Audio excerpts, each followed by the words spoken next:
You're watching KWWL, recipient of the Regional Emmy for Best Morning Newscast.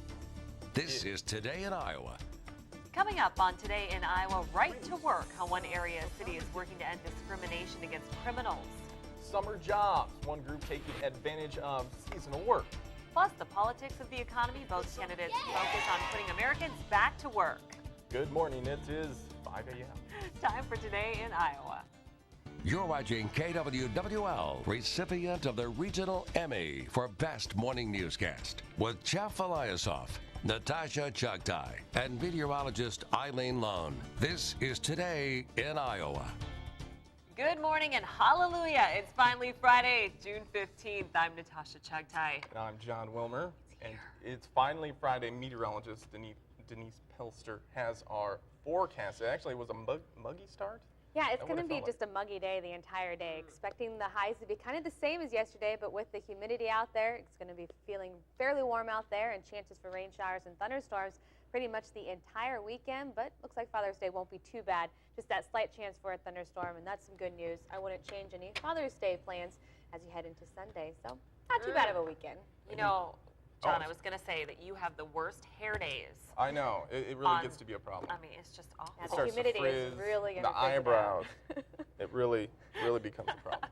That's right. But we will move on. Thanks, Denise.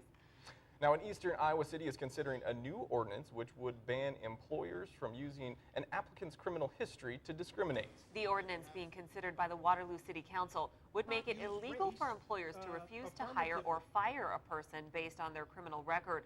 According to the Human Rights Commission, Waterloo would be among the first communities in the nation to adopt this sort of policy. Some council members are concerned about the impact this would have on the business community. The mistakes that people make, the missteps that we have in our lives are part of that which builds the character to help you to become a better person in society. So I think that it's important to give people an opportunity to prove that they are not the mistake. This ordinance does account for how relevant the crime is to the job for which someone is applying. For example, it would not require a school district to consider hiring a sex offender. Yesterday, the City Council decided to postpone putting the issue on the agenda for now. Encouraging the news this morning for teenage job seekers. The May jobs report showed increased numbers of unemployment for adults, but it also showed an increase of 67,000 teenagers with jobs. Now, this may be due to older job seekers looking for higher paying full-time employment, so they are not directly competing with teenagers. Local teens say opportunities are in fact out there. I've been a lifeguard for 4 years, and each year I've had an easy time finding a job, and so have my friends. They come here for the summer and they're looking for a summer job because most of them are in college. So they work for the summer and then they go off to school, and it's really easy to find a job right now. That was just a great shot story. I don't know who would have done that. Even though there are more jobs for teenagers than last year, these numbers are still well below pre-recession levels. Also good news for Cedar Rapids-based company Rockwell Collins has received a $68 million contract from the Australian Defence Force. The company will provide a battlefield system which allows special forces to identify targets with greater accuracy. No word on whether kangaroos will be targeted. What? I have Kangaroos? no idea. Yeah, I pulled that one out. I like it. The old pouch. The weather may be warm, but listen up. A few area pools are out of order today due to mechanical issues.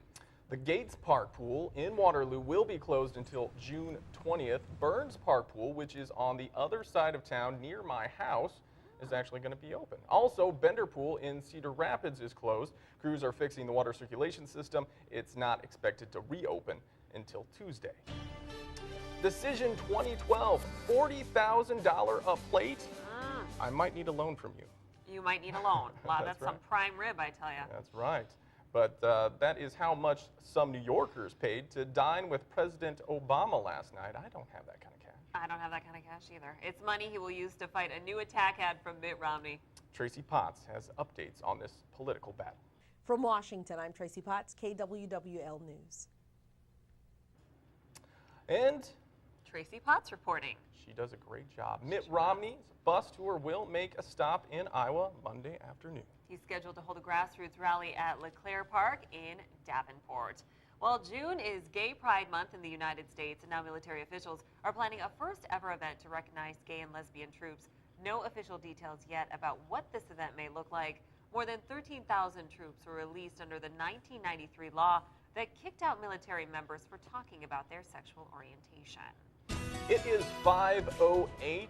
Here are stories making news around the world. After 17 years as a fugitive, the last remaining suspect in the 1995 sarin gas attack on the Tokyo subway system is finally in custody.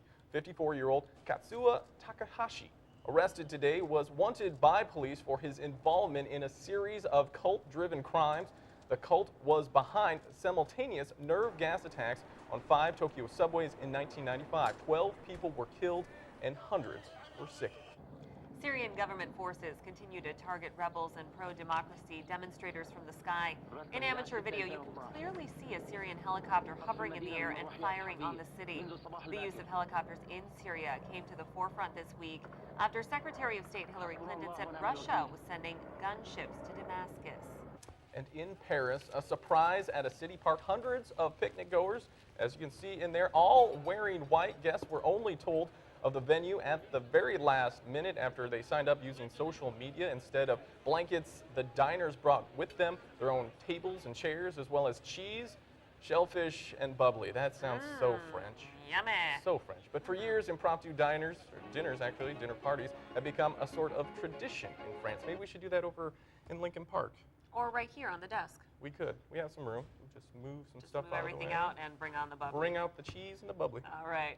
New York City is the city that never sleeps, and that's just what hundreds of Justin Bieber, the Biebs, fans and some brave parents did overnight. That's right.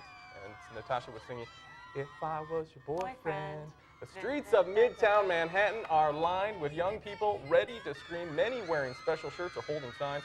Fans have been camping out for days just for the chance to see Justin Bieber in all his glory perform in Rockefeller Center on the Today Show this morning. We saw it not too long ago, and it was packed. Packed. Let's hit it. Baby, baby, baby. Coming up on Today in Iowa, money for farmers is on the line as the Senate debates a farm bill. Plus, a look at what you can see in your weekend box office. Stay with KWWL. Natasha and I have good grammar, and we've got you covered.